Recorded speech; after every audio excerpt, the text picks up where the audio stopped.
Good evening, ladies and gentlemen. I'm your faithful co host, Nick Bogart, and tonight we have joining us the guys from Purgatory Miniatures Games. The game's named Purgatory. They told you I was going to forget something. So we have Gary Devereaux with us, and we have Aiden Lorenzo. Knew I was going to forget that. Glad I wrote it down. Also joining us is our host, Tim. But because he had some technical issues, he told me to take over. He's going to be the one that's shut up and in the corner tonight. Yeah, for the most part. So how's it going, everybody? Aiden? Hi guys, how you doing? You alright? I'm good. Tim? I'm doing fine over here. Good. So, thanks for having us on tonight. Really appreciate it. We've come to talk about our game, which comes to Kickstarter in a couple of weeks. So, we're happy to talk about any bits you wanna ask questions about. Really. Awesome. So, just off the top, while Tim still lets me talk, tell us a little bit about your game. Okay, so Purgatory is a game. It's a skirmish game, 32mm scale. Basically, the idea came from a bit of a brain fart a while ago now, over a year and a half ago, where I happened to decide that I wanted to paint a specific type of model. I realised there weren't many of that type of model on the marketplace, and in that model, I'm talking about angels. And I got to thinking that actually maybe I could bring something out, maybe just do one model to start with. Perhaps commission a guy to do something that I really wanted specifically, more bespoke. And then it's kind of just tumbleweeded from there and snowballed into something that's become quite massive. In the early days, it was pretty much just looking at artwork, finding really cool artists. We got really, really lucky. We have a lady that works for, or has done work for Kingdom Death working for us. We found her pretty early. And it's just developed characters, and we've didn't stop at one. We went for another character and then another character, and then Aiden came on board. We've been best friends since we're kids. He kept sort of asking me why I was writing stuff in notepads rather than talking to him about whatever's on TV or whatever else. And I kind of just told him, and he was really interested, and he got into the game. So we started then talking about what I was trying to achieve, and we kind of really just, it's evolved from there. You know, when I first thought of the idea, I never thought it was going to be what it is now. But actually, you know, a good sort of year ago, we put a plan together as to what we thought Purgatory could be. So Purgatory is a skirmish-based game. It's got a traditional theme to it. We wanted to make it very familiar to people, something that they could quite easily pick up and they could play quite simply. We've tried to combine aspects from different gaming experiences that we both have, different things that we like, different things that we value, and also things that are popular in other systems, to try and bring them together alongside a little bit of reality, to bring something fresh, something different, but something that's got a little bit of dark humor and a bit of comedy about it that's going to make people want to play the game. Awesome. So your game, and I've mentioned this to you as we've been discussing it, your game reminds me of a couple of things. The first one is a series by, I think it's Robert Cross, called Mercury Rises.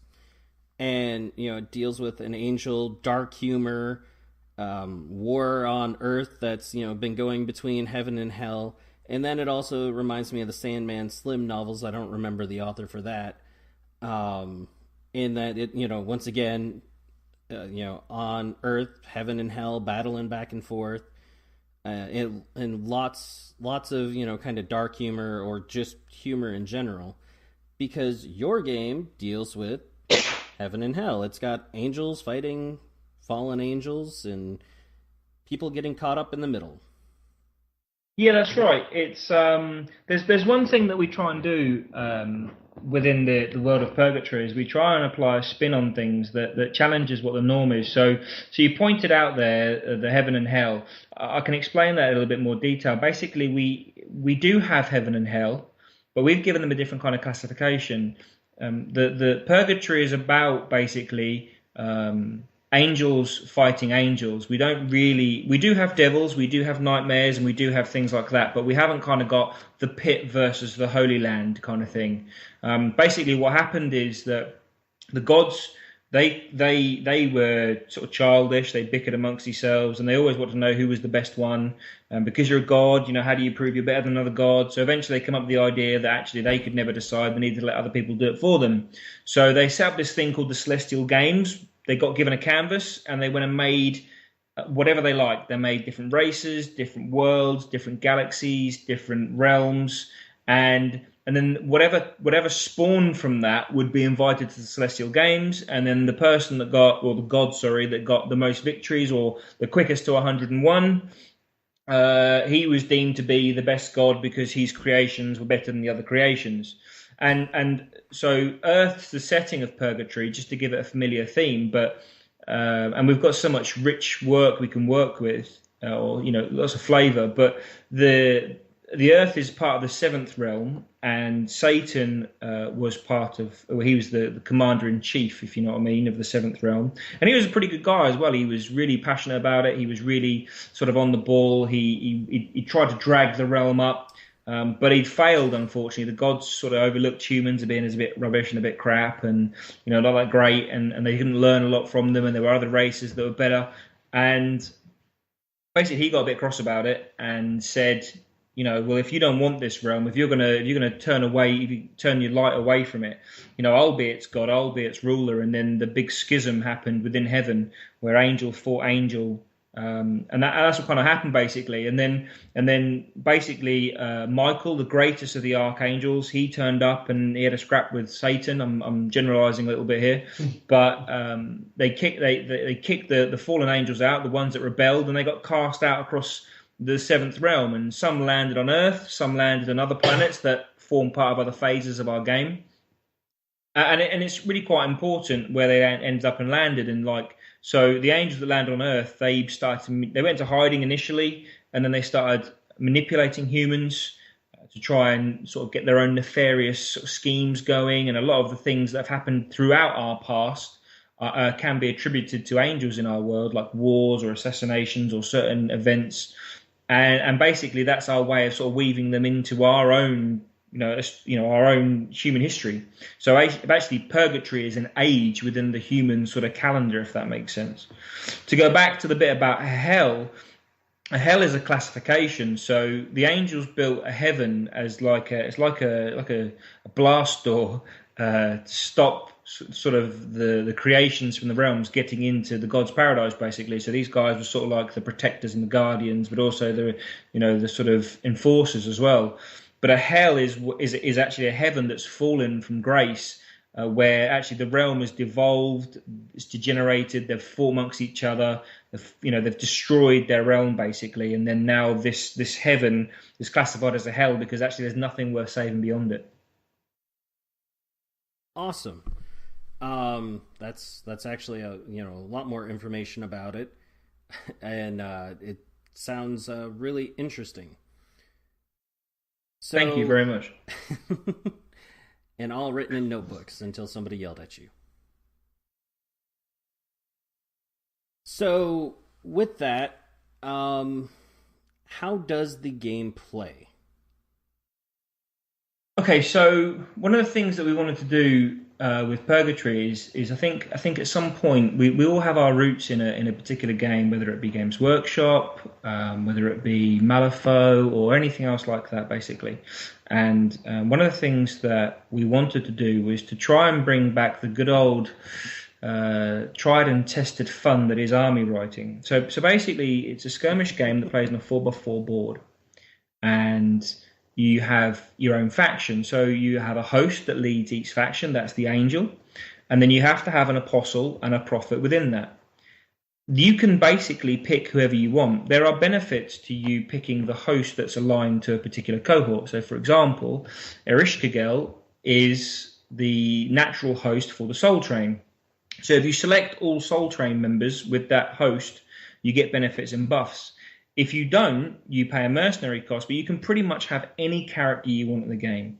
So I remember going into a shop, and I know other people have done the same thing, where you've looked at a box and gone, do you know what, I really like that model in the middle. I don't want to buy the other 4, I just want that one. So you either do it and you sell the other ones on eBay, or you don't buy it or whatever. And we're not going to do that. So what we've decided is that the whole game can be completely interactive. There's all different types of synergies. Any character can go with any character. There are a couple of exceptions just to give it some background and some fluff, if you know what I mean, to it. So you build your faction up, typically between 6 and 8 models aside. So you have your host, your prophet, your apostle, and then you can have like a number of foot sluggers and a minion or something like that. So that's, and then there are a number of scenarios you play. We've got quite a few scenarios. To add a little bit of flavor to it, you have weekdays. So if you roll a D8, and if you roll a 7, you play on a Saturday. And that's a specific type of scenario. Obviously, if you want to, you can choose, but that's just a mechanism. And then we've also added a card-based system, a deck-building system into it. We have these things called Gift of the Gods cards that each turn you can draw one per side, and that can have an impact on the game. Some of them are quite situational, circumstantial. Others, they might not even be able to be used that game turn. We tried not to have it so they had too much impact on the game. And the thing we wanted to try and do with that, though, is that we wanted there to be a random aspect on it. You know, you get these people that look for the best possible faction, the best combinations, and they want the best cards. It's anti-ponage, basically, isn't it? Yeah, so we basically said, well, look, you know, at the start of the game, you bring your deck to the table, they bring their deck, and then you roll a d6, and whoever wins chooses which deck you use for that game. Right. I really like that mechanism. And you were talking about the army list building, and when you sent us a layout of some of the stuff, the first thing I said to Tim, he and I basically said it to each other at the same time. It's like, this looks like 3rd edition Warhammer right here at the list building, and a force organization chart. Do you know what? It's interesting you say that. I mean, I'll take that as a compliment. I met a lot of my friends through the hobby, and they've become some of my best friends, actually. And I've sat there before around a friend's house talking about whether or not to take the Bow of Lorraine or whatever else it might be, or whether to put flaming on my cannons just in case I meet that Treeman Ancient and all that other stuff. So we've done that, and actually there's a lot to be said about just sitting there drinking coffee or tea or whatever it might be, eating crap food and having some fun with your friends, and just chewing over lists. And I think that's a real big part of it. I think that there's an aspect of games these days where there's so much coming out, and it's fantastic for our hobby and for our community because so much is now on offer. But I think there's something that's being lost within that is what I would call longevity, which is the continual interplayability between new models coming out, factions that already exist, new factions coming along, and people just saying, do you know what, I want to try and shoehorn that into my army because it does something different. It makes my army faster, it makes my army more resilient, it makes them tougher, it makes them more combat heavy, it makes them more ranged. And we've tried to bring those aspects to the game so that people can really adapt it to their playing style. I was if you want to talk about my history, I was a Space Wolf player, and I still am to a certain extent. I like to get in amongst it pretty quickly. It's the fun aspect for me. So, something quite fast paced would be what I'd be looking for in Purgatory, and we can offer that. That's awesome. I do miss some of the list building. Now you have the formations, and the last thing I was playing in Warhammer 40K, it was I was playing the Adeptus Mechanicus, and basically the best thing you could do was take the War Convocation. Especially I played a lot in the ITC realm, and so taking the War Convocation, because at an 1850 list, my list was really ending up being 25 to 2,600 points because I got all this stuff free. And yeah, the Adeptus Mechanicus stuff is just I played against it once and it's amazing. I mean, we have a different gaming experience. I'm quite fortunate. I've been in the hobby for a long time. I have a Golden Demon for painting. I have the dubious honor of winning the first ever UK Kill Team event held at Warhammer World. Of the glass plaque kind of thing to prove it, which was with three Screamers of Tzeentch and 3 Juggernauts of Khorne. I think he was toughness 8 by the end of the competition, which is a bit wrong, I think. But I think you're absolutely right. You know, you have your roots in things, and that's the benefit of having lots of different things on offer, because you can drop in and out and say, you know, that really suits me, or that doesn't suit me.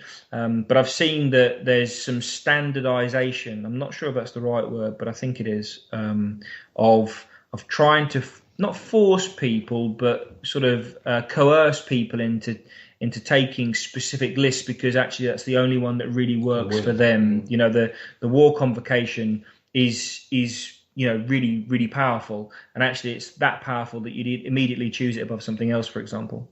Yeah, so I think some of it is a lot like, kind of, what World of Warcraft did, or D&D did with 4th edition, in that it's trying to streamline some of the stuff to make it easier for the newer players. And, you see that a lot in go to any one of the Warhammer Facebook groups and say something about list building or whatever, and you'll instantly start a flame war with half the people going, I miss Force, Force Org, all of you youngins, you're just crazy, and da-da-da-da-da.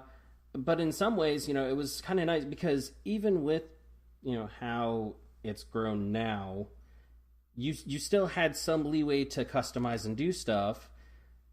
But the old one was fun because, there was no real, this is what you take. It was, this is what you can take if you do this. This is what you take if you do, and so you could play with it a lot more.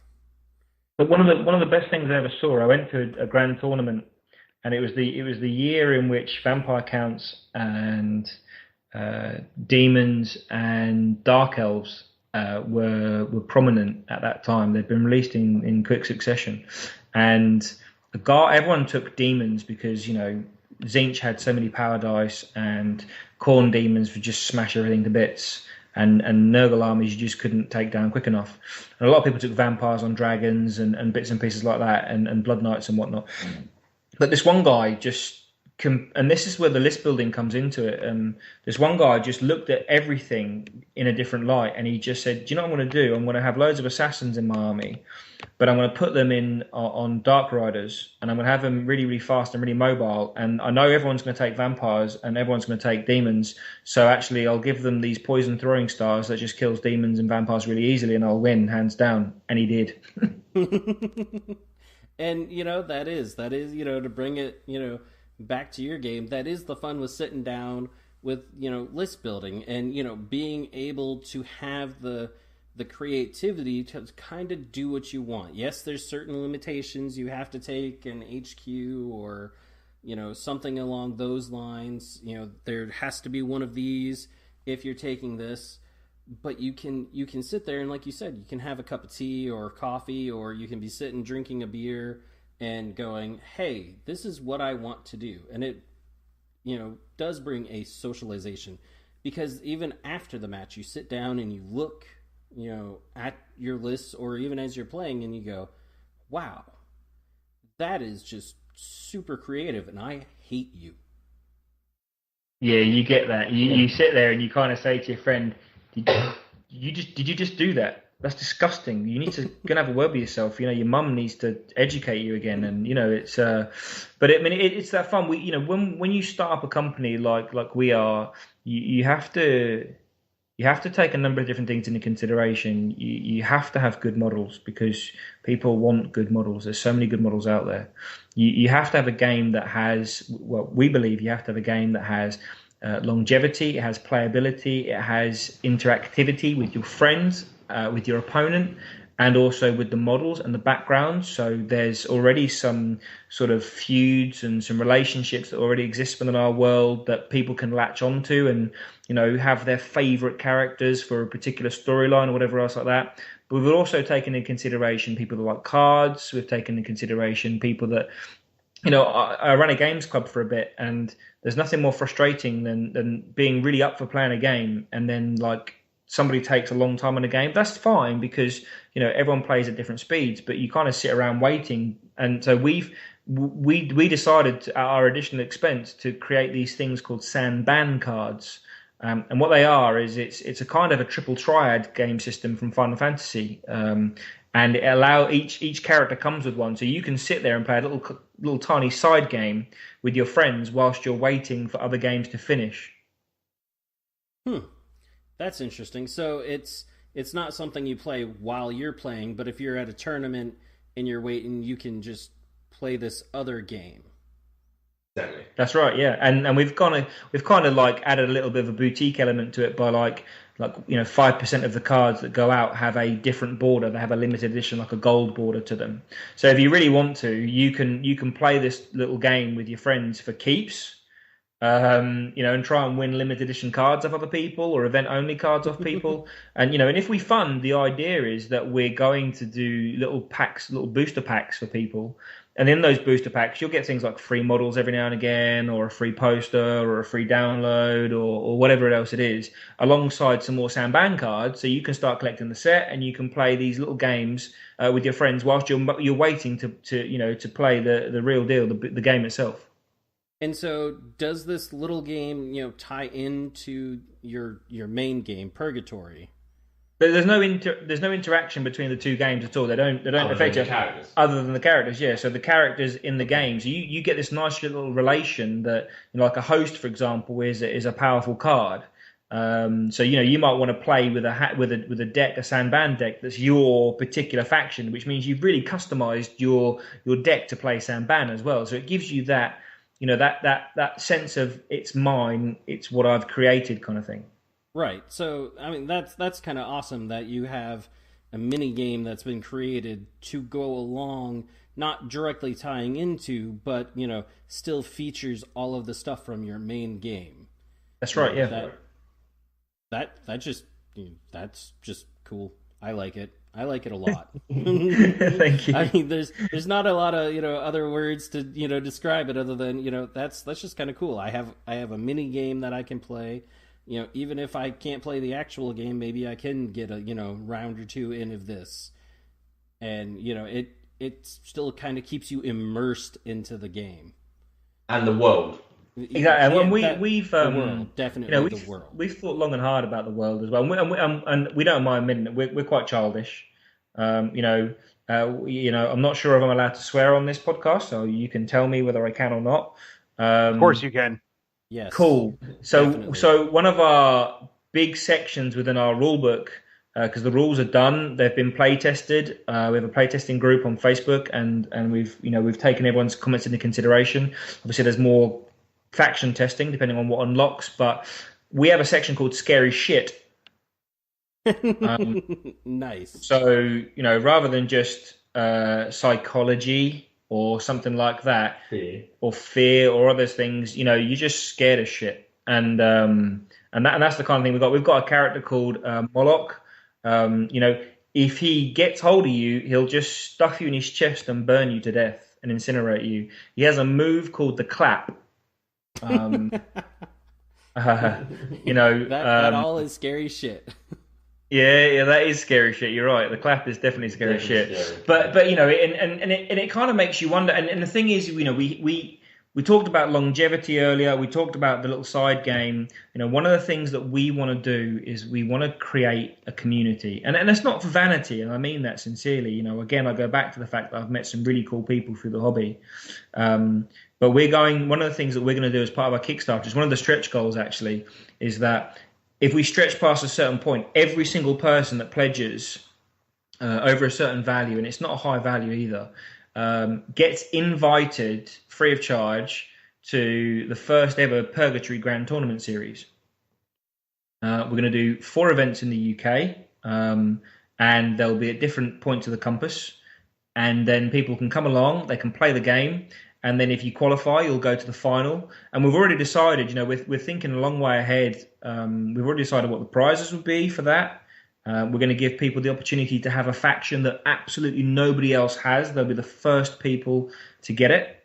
but also the childish aspect that we have. When I was younger, we used to have a foosball table at my work, and if you got beaten 10-0 at foosball, you got pantsed, which means that you had to run around the foosball table with just your pants on, and that was in a main office of a decent sized organization, and it only happened twice. So our childish aspect is that in a particular scenario, if for example you happen to turn up at the tournament and you get beaten 7-0, then we will give you a pair of Purgatory Y-fronts that you can adore forever. That is awesome. But we're just childish, and that's the fun aspect of it. We've added fun to the game. The fun. Yeah, there's humor. There's irony. Yeah, satire. And that's what we're trying to achieve. We want people to look across the table and go, "You ain't going to use the clap on me, are you?" You're like, "Yeah, I'm going to give you the clap. You're going to get that clap like that." And it's that just that bit where you have that banter across the table, and it makes it memorable. You'll be sitting there with your friends and you'll be list building, and you go, "Oh, I played against Pete the other week. Yeah, he beat me. My last model was on the objective, and Moloch come over and give me the clap. I can't believe it." We have cats that run round and they can run past people and they give you rabies.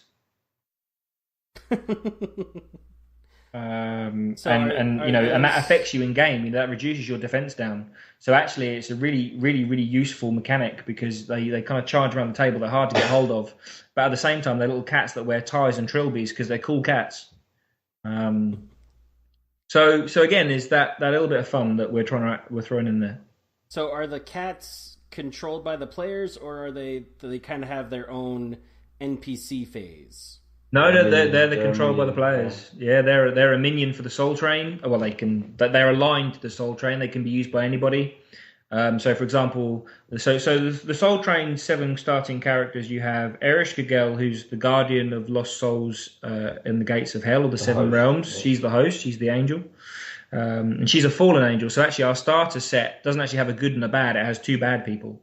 That's awesome. We have Barry Black. No prizes to guess on who he's a parody of. We have Stevie, Wondrous Stevie. He has a piano, which is controlled by the keys, but in the piano is a machine gun turret that he controls via the keys, and he just blasts people from across the board. You have Keisha, who's playing guitar. You have Ebony on roller skates with two pistols, Ebony and Ivory. You have the cats that run around and scratch the life out of you, and then you also have Mike. Yeah, Mike with his mic stand, and it's a bit awkward between Mike and Ebony because they used to get it on. Yeah. So there's a bit of friction there. And then with Murder Inc., you've got Moloch, who's the angel, but he's basically sort of been he's a construct. He's kind of been absorbed by a statue that was worshipped. You've got Hannibal, who's got a little war pygmy elephant that charges off and sort of gores you. You've got Jack. Sort of a parody on Jack the Ripper, who's quite spiteful. You've then got Jess, who's been really, really popular. She's the girl that we had done recently where she has alternate hammers. We have the Vulture, who's really handy. He's like a complementing character. He can. We have a move called Peck Eyes. So what he does, he flies in and he debuffs people, making them easier to hit. And then we also have within that faction Shikanda, who's very, very good at taking down hosts. So she's really useful. And the last guy we've got is a clown that has a bunch of balloons in different shapes and sizes that flies around the battlefield with a Tommy gun that might accidentally shoot a flag out or might shoot bullets out. A clown. That alone probably should be in the scary shit. I'm bringing it. He is the first person to say that. He is scary. He's considered to be scary because people have a fear of clowns. So we thought, well, we need to make him scary, surely. Yeah. And looking at your artwork, I'm perusing it right now. I'm seeing the Jessica, and she does look like an awesome model. I did see the picture for the clown, and Yeah, a clown flying around on balloons. I'm not scared of clown. I'm not one of those people that's like, oh, it's a clown. But I know enough people and I've seen enough people's reactions that I really just want to go to work and be like, hey guys, check out this, and just watch them shudder. Which would be super cool. But it's that again. You can kind of if you're looking through our images, you can see there's a humor there. The Soul Train. They've got a theme running through them. We have Murder Inc. They're just a bunch of murderers, and then we have quite a few other factions actually lined up. We've got 10 factions that have already been designed and already been sort of written up. The other factions that are much more advanced in development, we have the Hyanford, which is basically a beguiling faction. They belong to Siren. They're basically heroes of renown. The Siren song is basically she's got a bit of an obsession with human heroes, a bit of an unhealthy fetish for certain prominent characters. We've got a childish character in there who played a game of backgammon with Neptune and beat him 51 games to 49, and has got Neptune's trident. A little bit of fun there. And we've got the Gangbangers. The name might cause a little bit of issue, maybe, but it's on the cusp. But these guys work for I don't St. see why Peter. it would. Say again? I don't see why it would cause an issue. We designed it in no way to, but some people have chosen to try and find issue with it, I think. The thing is, a gangbanger is what I see a gangbanger as actually, and when you Google it, it comes up with somebody who's a part of a gang, and they run the streets and they target other gangs. But obviously there's a different reason that you can have for it as well. And so we decided to keep it in the end because we've tried our hardest to try and maintain our identity as best we possibly can, and we didn't think that was enough to warrant changing it. So we have those guys, and they're basically gangsters from all over the world. You've got Yakuza in there, you've got some Latino gangs in there, you've got Crips and Bloods, you've got all sorts going on in there. And St. Peter's a bit of he's like a mob or a racket boss basically. And then you've got Death. Her backstory is really interesting. She's actually Eve, as in off of Adam and Eve. Basically, what happened is we needed to do something different with her. So what we said is that she basically all humans are a child of Eve, and so we kind of said, well, look, she wanted Adam to stay. She loved Adam, and then Adam got kicked out, and she kind of thought, well, look, God will be forgiving. They'll bring Adam back at some point, and they didn't. And she kind of got a bit sort of bitter and twisted about it, and then the children got older and they started sort of, traveling the world and settling and everything else, and colonizing places. And the God turned up to her again with one of the angels and said, look, why are you bitter? Why do you hate me? This and the other. And she sort of said, look, I thought you'd bring Adam back. I thought you'd have, love in your heart kind of thing. And he said, look, you've got two choices. You can leave this world and you can, we'll make you into an angel and you can be part of us, or actually you can be responsible for your children and guarding their souls as they pass from this world into the world of the afterlife. And she took the latter. And then when she was going around, and so she has a big pair of scissors, like a really big pair of scissors, because she goes around and cuts people's threads. So that's what she does. And when she was going around and doing that, her oldest children recognized her and kind of said, why are you doing this? And she couldn't face it, So she created the construct. Death is a construct in our world. It's made from bits of the Ark and old war banners and stuff like that. And basically she made this construct so that when she went to claim someone's life, they didn't see who she truly was. And her job in Purgatory is that she's equilibrium. She's designed to bring balance back. The world is cracked, the world is broken, angels are here and they shouldn't be. She's trying to set it right. So half of her faction are destructive and half of it are harmonious, and she's trying to right the balance constantly. And the last faction, we have two other factions. We have the Refugees of Religion, where we have we have kick-ass nuns that drive tanks and stuff. We have Mother T, who's like a cross between Mother Teresa and Mr. T. So she's a nun with a mohawk, and she's pretty cool. We have Faith and some other characters, and they're with Penemu, who's our real first true sort of heroine, if you know what I mean. And then we also have one last faction which is in real development, which is Parlor Tricks, and these guys are basically science and magic. And they've got a guy called Harat who leads them. He's a Pegator, which is like a cross between a Pegasus and a Centaur. And these guys are all magic, and they're like sort of a bit of a play on characters. You know, we had to refine things because we had a character in there called Small Daniels rather than Paul Daniels. But unfortunately, he passed, and we decided that would be inappropriate, so we've kind of left him out.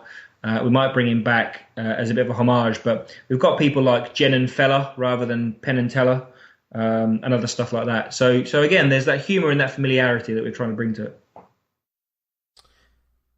That's awesome. And as I go through, and right about the same time you started talking about Eve, I saw this little old lady with a great big pair of shears. That'd be her. and yes, you are not joking when you say that they are a big pair of scissors. We just thought it'd be funny, this little old granny sort of dragging a big pair of scissors around, and you imagine that's coming at you with those scissors. You're running, you ain't staying. It's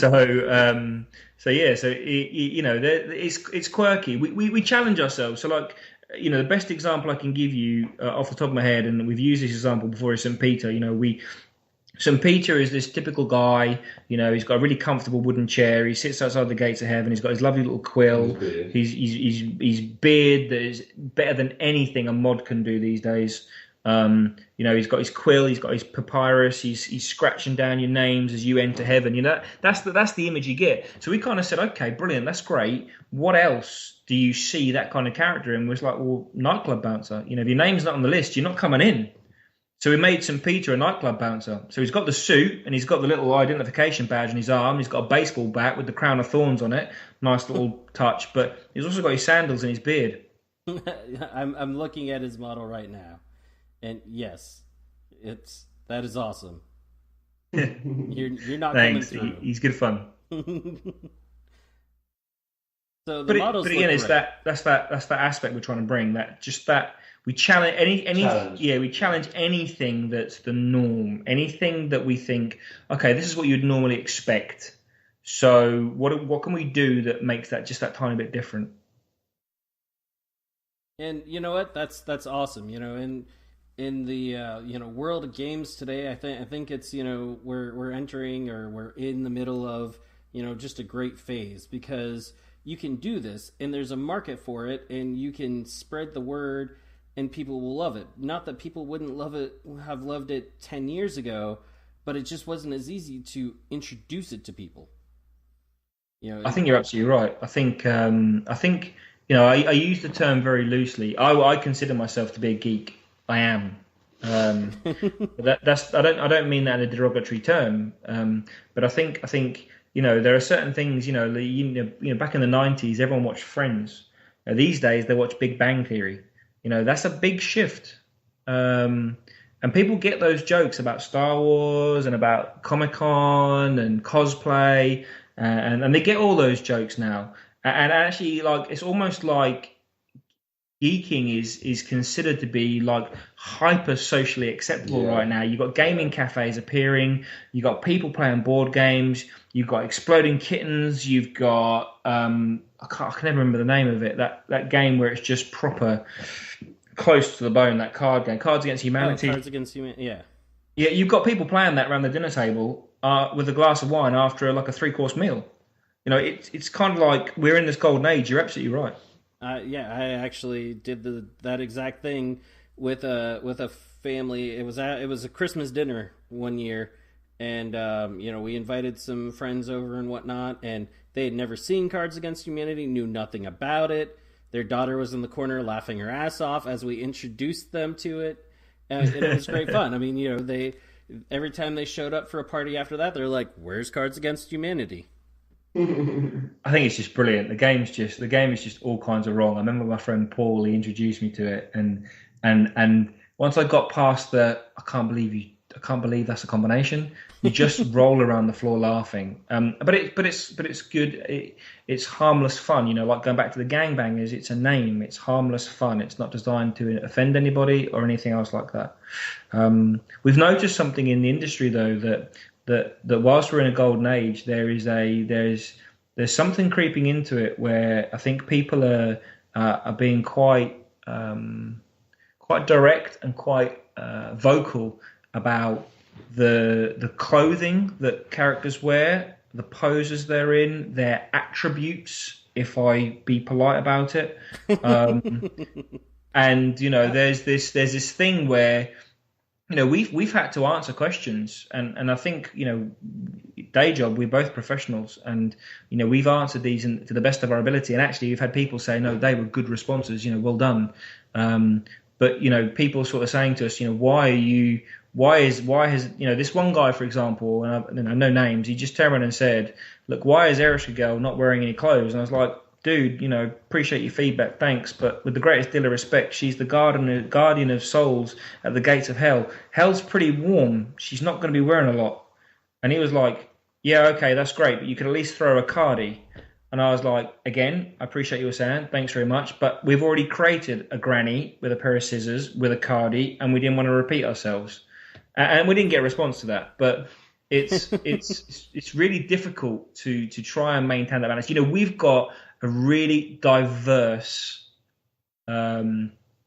group of characters. We have super diverse, and it is. You know, we've got black characters, we've got Indian characters, Asian characters, we've got old, young, yeah, you know, whatever you want. We've got everything you can. And yeah, of course, we've got some pin-ups because, you know, we don't think we're daft. You know, the market. There's a market for pin-ups. There's a market for quirky. There's a market for soldiers. There's a market for super warriors. There's a market for aliens. Market for angels. And a whole other market for angels. So, you know, we've tried to add a little bit of Cajun pepper, a little bit of chili sauce, and a little bit of everything else, just to make it something completely different.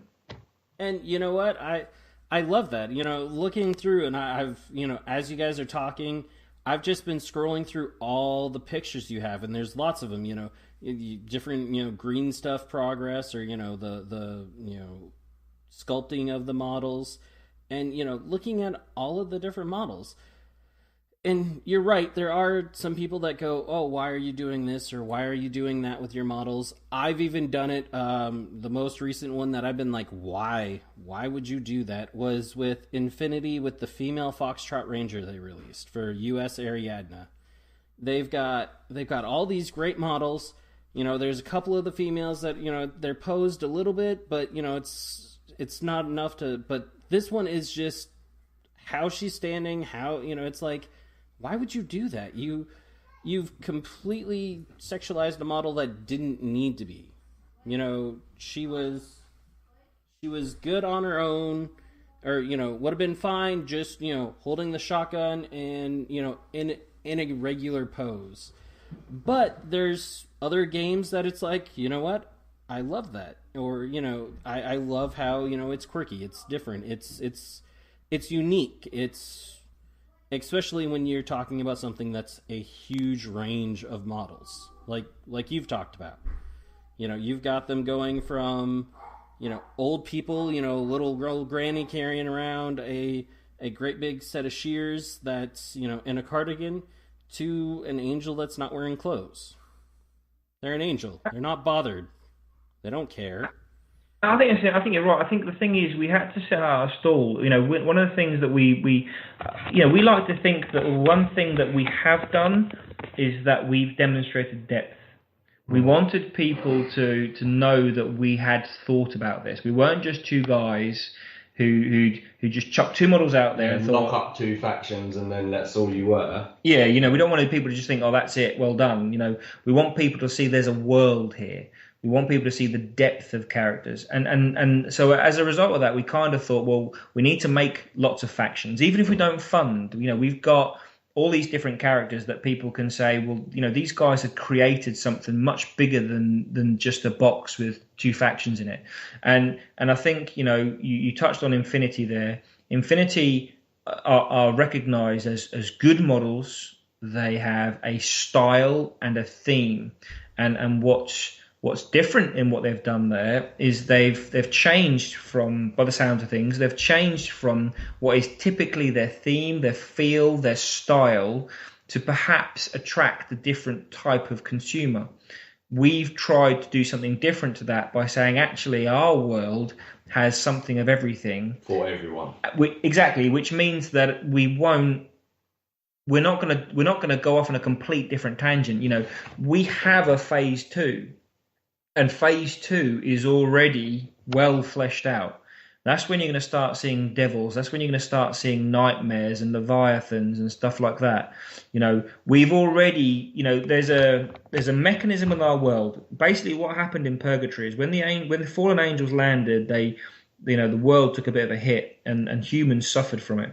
And then when the fallen angels revealed themselves, the holy angels turned up to kick their ass, basically. And call them to account, but the Earth just wasn't designed to withstand or to hold energies of that scale. So when they're firing bolts at each other and just locking horns with each other and fighting across the battlefield and just culling humans by the thousands, enslaving them and everything else, the world just fractured and split, and time stopped, and we created this mechanism because we wanted to bring characters back from the past. We wanted Jack the Ripper. We wanted Attila the Hun in a tutu with a shotgun, riding not a horse but a Harley Davidson chopper. We wanted people to be able to look at that character and go, do you know what? I've always wanted an Einstein. I've always wanted a Jack the Ripper. And so we created this mechanism that when the world fractured and split, these portals appeared on the planet. And what happens is in Purgatory, you can't die. So when you die, what happens is you die and then you appear again at some point. You don't know where you'll appear. You don't know what country, what portal you'll appear from. You don't know whether it'll be 5 minutes, 1 hour, 1 week, 1 year, 10 years. But at some point you'll come back. And that's the mechanism for us controlling the number of souls on the earth at any one time, if you know what I mean. But that's our way of bringing characters back from ages past, but having enough room for people to still breathe and eat, kind of thing. But some of these portals have opened up a portal to another realm.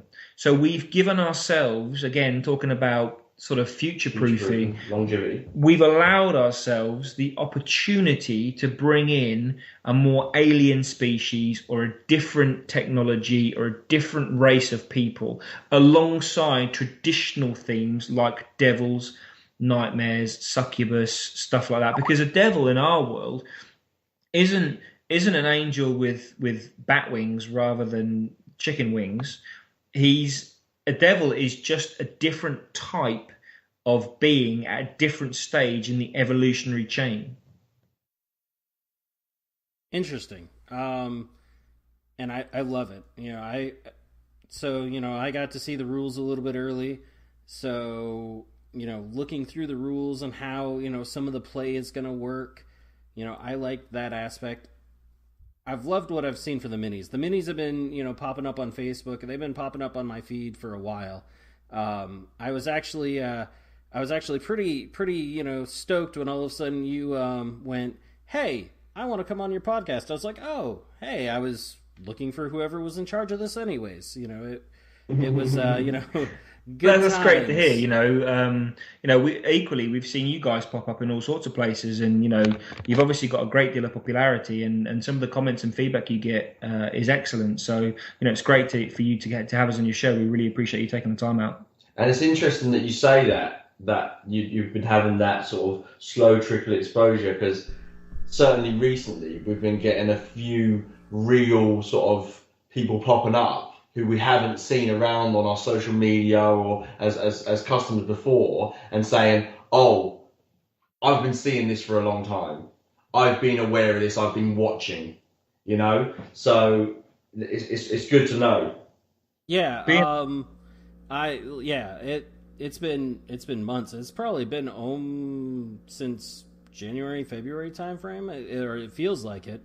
Probably more into the spring, where just every now and again I see something about Purgatory Miniatures, and I'm like, ooh, hey, let me go check them out. And the first few times, I was like, oh, and I would, ooh, Angels, Purgatory. Let me see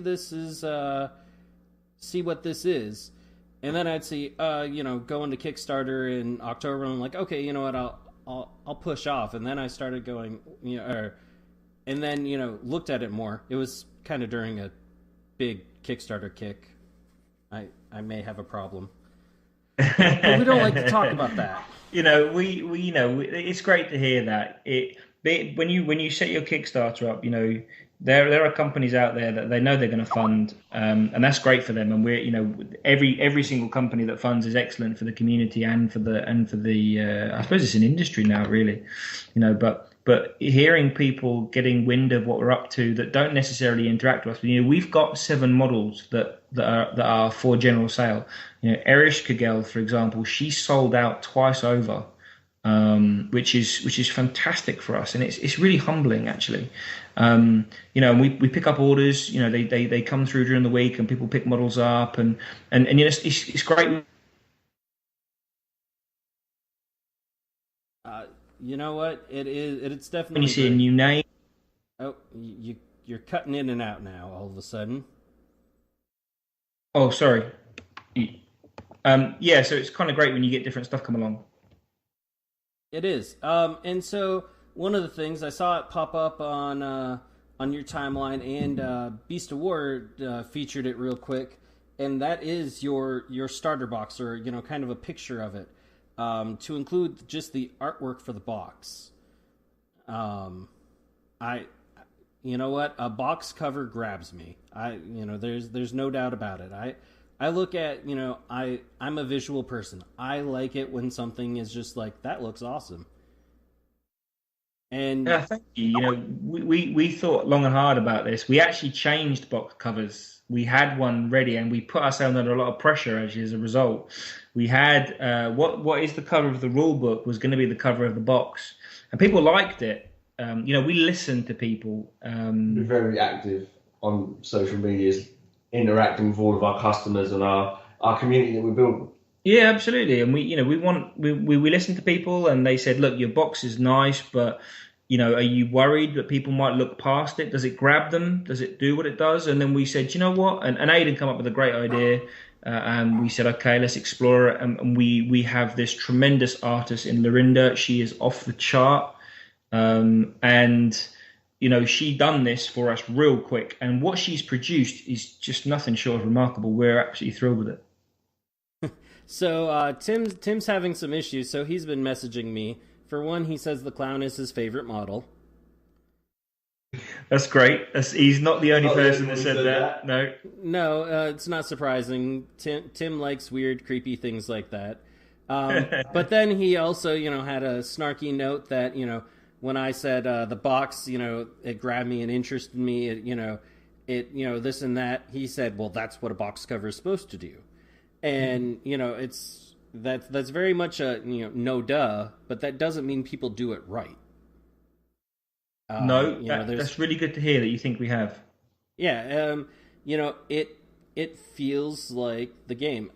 On top of that, I just kind of love how you have the gates thrown open, kind of crashing to the side, and then like a stick figure walking in, and Purgatory just kind of scrawled. That was one of the first things I've seen, and I've been like, that is like one of the simplest images in the world, yet it's one of the most awesome, because there's still so much into it, just composition-wise.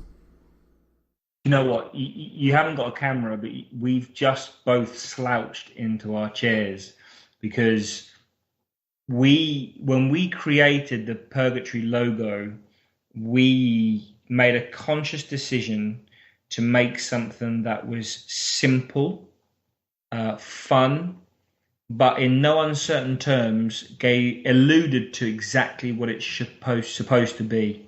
And for you to say that, we had some comments from people about the box, and some people didn't like that part in particular, but the predominant, the majority of people loved it. And for you to say that as well, that's probably the best bit about this evening so far. Very really humbling. Very humbling. Awesome. I'm glad because yeah, I do. It's you've got, a lot of pretty artwork around it. The models are pretty, but it's when you can also take the simplistic and make it awesome that's really important and can speak to the game behind it, what the game is going to be like, or hopefully what the game is going to be like. From everything that I've had a chance to read, from what you guys have said, it sounds like it's going to hit that mark. Hell, it's got a mini game that's going to come with it. That alone just seems fun. Thanks. That's exactly what we're trying to do. We think we've packed a lot of value into the Kickstarter. Yes. We listened and we listened and we learned and we listened to what people had to say. We're two people. We're a small company. We're starting. We're using Kickstarter for what we feel is the right way. But even though with that, we know we can't just say, here's a pretty box and here's some nice models. There's so much more to it than that. And something we have been big advocates of is trying to cram value into the box. And where we can't quite fit much more in, we make sure that the first few stretch goals are really rewarding for people. We made a couple of statements. Like one of the statements we made was that we've been selling models now for best part of a year, and we've sold a few hundred now, probably more. And all those people have bought these models from us. And they've brought them to paint, or they've bought them in anticipation of what we're doing, or they've bought them because they just like them and want to collect them. But at that point in time, the stat cards weren't ready because we weren't at that advanced stage. However, we know who's bought models because we, for good old accounting purposes, we have to record that kind of stuff. We're going to send everybody the appropriate stat cards for the models they've already bought free of charge if we're successful with the Kickstarter. Excellent. That's awesome. That's always nice to hear. Just getting that little extra something, to play the game. That warms my heart. It does. So we're starting to run low on time, but I want to take a few extra minutes because we keep mentioning that it's coming out on Kickstarter. It's only a couple weeks away. It's starting October 1st or somewhere around there. But tell us some about the Kickstarter. What's in it, what you want to tell us about it. Preferably for those of us Kickstarter addicts, how much it costs and stuff like that. Okay, so we've said it a few times. I'll probably say it the last time. We're trying to do it for the right reasons. So actually, we're not looking to make anything from this project. It's designed to put Purgatory on the map. It's designed to give people something. We've taken a great deal of pleasure and enjoyment from actually meeting people like you and the others that we've come across along the way, but also just the design process and everything else.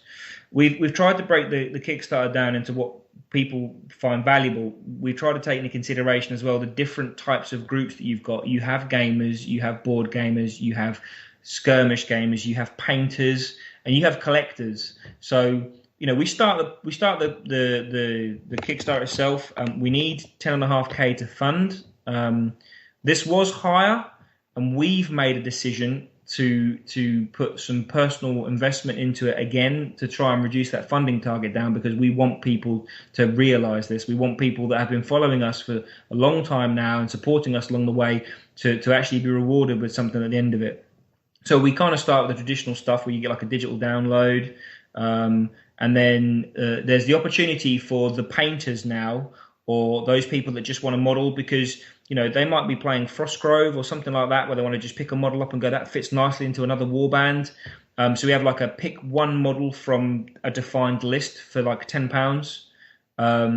Then we have like a physical copy of the rule book. We made sure that we done a physical copy of the rules. We think it's more important than a download. And that was the feedback we were getting as well. Absolutely, and people said that we don't just want to download. There is a download option for people, but the physical rules we heard was important. Then we've kind of got like you can buy St. Peter and you can buy Siren, 2 hosts to kind of change your factions around and change things about a bit. And then we've got a 3 for £25, so you can buy any 3 models. This will include models that unlock. So if we do get any unlock stretch goals, then you get the opportunity to kind of pick from those as well. Then we've got one of Moloch. Moloch is huge. He's 95 mils to the eye. He's a massive, great Minotaur. He's going to be some real fun for people that like bigger scale models. And then we kind of drift into the game box. So the game box, we designed the game box with postage in mind. You know, we designed it to be big enough. The box is 24 centimeters by 24 centimeters by 10, and with 2 factions in it, it weighs about 1.7 kilos. So we kept it under that 2 kilo mark. But what it does is it enables people to buy one box with one faction. But if they really want to, they can chuck another faction there, and the postage cost won't be any more. We've saved money for people that way. And inside, so for £55, you get 7 models. You get each model, by the way, comes with its own unique resin detailed infill. So it's like so you've got your traditional base, and it's like an infill that goes in there. They're all completely different, but they're in keeping with the theme of the faction. They're multi-part resins, so you get those bits. You get a physical copy of the rules. You get 10 d6. You get 1 d8. You get 1 Purgatory dice, which is like a hit dice. You get stat cards for all the characters in the box that you've chosen, so the 7 characters. You get Sandban cards to play the little side game for all the characters in the box. And you get 60 Gift of the Gods cards, so you can build 2 decks from that, and really sort of interchange. Change things. You just cut out there for another second. So you were saying the Sandban cards, and then... Oh, sorry, and you get Gift of the Gods cards. So they're the cards where you build your deck, basically. You get 60 of those in the set. And that allows you to really sort of make a different deck from the very start. You can personalize it very quickly. And then we have like an early bird, where if you get in quick, you get a free model, which is the event-only Bobby B model. Which is really interesting. You get the extra card and extra base, and everything goes with it. Then we have the same for Murder Inc. So it's the same box contents, but you get the 7 Murder Inc. models. That's a little bit more expensive because Moloch is 4 times the size of the other models. So this one's £70. Again, there's an early bird where you can get Bobby B again. And then here's the value for £90. You can get 14 models plus all of the box content, which makes, if you take everything away, the box, which is cool, the rules, the dice, everything, if you just divide, and we know people do this, if you just divide the price by the number of models in it, you're under £6.50 a model, which is half the retail price. Very nice. And then we go... Sorry. No, I like that. That's awesome. Well, we want people to get value. We want people playing the game. We want people to have, the idea of making that the sweet spot really is so that people can go home, they have everything they need in one box, and they can tip up at their mate's house and go, "Oi, I'm having you over the table with this game now, and Murder Inc. going to pound the Weasley Soul Train into dust, and you're going to do nothing about it." So that's kind of like the sweet spot. We have another bit where the traditional kind of stuff where if you want to get absolutely everything, St. Peter, Siren, Bobby, some postcards, some short stories, both factions. There's like a box for that, which is about £115, and then we have a high, like a £400 goal, but that allows you to get everything as above previously. But I will also paint. As I mentioned earlier, I've won some awards and stuff for painting, so I will physically paint any model you choose for you and send it to you, and that's limited to 2 people only. And then we have one that's quite expensive, but actually it gives people the opportunity to create their own character. They'll get their own signed artwork from the artist. They'll get their own opportunity to develop the rules for that character. There'll be a unique hybrid character, so they can synergize with any faction, so there's no mercenary restrictions on them. And they have the opportunity to have that painted by me, and they get their bragging rights for having that exclusive boutique feel for things. And that will just be for one. Yeah, only. one person only. One only. And then the stretch goals, I'll quickly dabble onto those. I'll give some clues away because we've kind of hidden them up. So this is a real exclusive for you guys. The first one is some extra cards for people where they can make their decks better. It's a specific themed deck for Gift of the Gods cards. Then we have a free model for everyone. Everyone can have a free death if we get past a certain number. Once we get past that, we've got some free objective markers for people. So some of the scenarios require you to use objectives. These are resin detailed objective markers, just like the bases the models come on. So even if you really wanted to, you could have these as your model's base if you wanted to. So again, there's that interactivity with the interchangeability.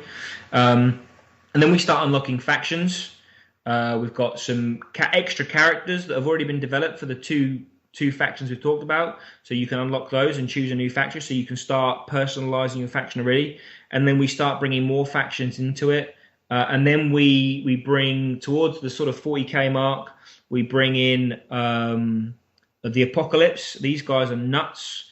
You can only have 3 of them on the board because they are the 4 horsemen of the Apocalypse, but we encourage people to play a larger game if you want to have all 4 of them on the table. So that gives some more flavor. The top end, 50k, you get everybody who pledges gets a free devil model, which is part of our phase 2.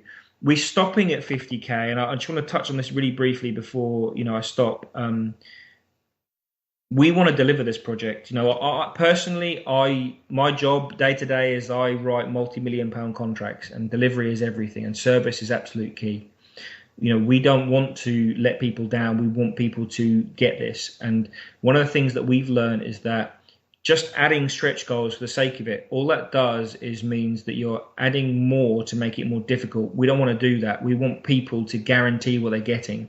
So we're going to stop at 50k. We're not going to create stretch goals for the sake of it just to generate extra cash.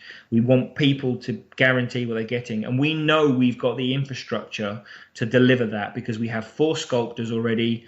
We have pedigree in delivering models already. They've been delivered on time and in full, and no one's been let down. We have a printer. We have boxes lined up. We have a producer, manufacturer who's capable of doing these. We've told everybody when we've engaged with them from the start that this will be a Kickstarter, so there's no surprises later on. We're ready for this. That's awesome. And I do love that you have a measurable goal for the Kickstarter and stuff like that to make sure that you deliver on time. I know that Tim's cold black heart was warmed up a little bit right there because, that's one of the things, there's been a lot. And, that's part of some of the negative stuff you see about Kickstarter these days is that, people overpromise and then they go out of business because they've overpromised, or they can't continue. That there's certain games might include Martians and World War I era tanks and stuff like that. It's it is a little bit of a secret here, I suppose. We made a decision that we were going to, so rather than going to China and finding someone to print cheap boxes with cheap artwork and cheap print, not to say the quality wasn't there, because I know the quality is there, but flying out to China just adds cost to the process. So what we done instead is we identified what we call mission critical items. These are items that in reading and learning and listening, we've seen other companies have struggled with. And these mission critical items are within arm's reach of where we live. So in the event that there is a delay, and delays happen, but it's important that we own it and we communicate people and we tell them and we update them what's going on. And actually these mission critical items are so easily reachable for us that we control them to make sure that we monitor them every step of the way to ensure that we don't pass that delivery time frame. And in fact, if we're honest, and we'll make the statement now, if we can do it, we will deliver early if possible. That's awesome. And that's a great way to look at it, because like was already said, sometimes people overpromise and they don't realize it, and then they get into it. You've already stated that you're not in it to make money as much as get the game out there because you have it, you like it. Technically, it's still, going to make you money down the line because somebody's going to show up at the game shop and, start playing it. People are going to be like, hey, I want that. And they're going to go, well, these are the people you need to talk to. I know for us, we've gotten a couple games into, a game store or two, and, it's one of them wasn't even ready. He's like, I don't even know what to do. They called me up and said they wanted to buy my stuff. I'm like, sell it to them? But good skills. But yeah, I mean, you're absolutely right. It might be massive for us. It might not. We're quite humble people, and we'll be quite pleased if at the end of this we can fund.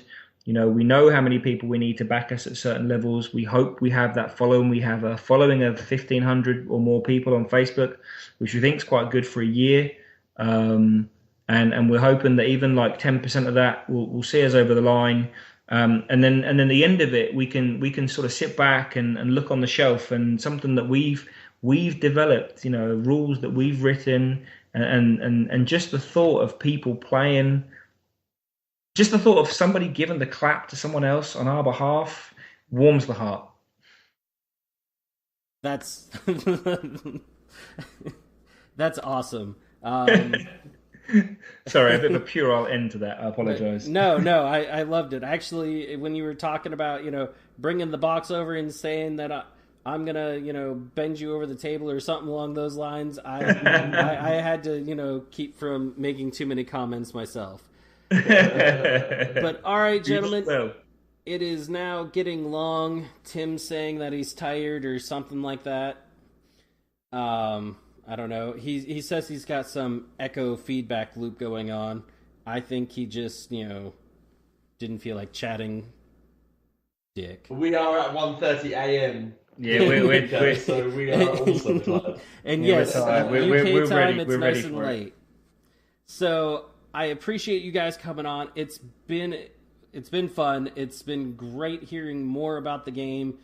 You know what? This is one of the first times I've really sat down and scrolled through all of the artwork, and I love it. I liked it before, but really seeing, and I went back to the beginning. I actually did a complete circle through, and I just kept falling in love the more I hit the next button.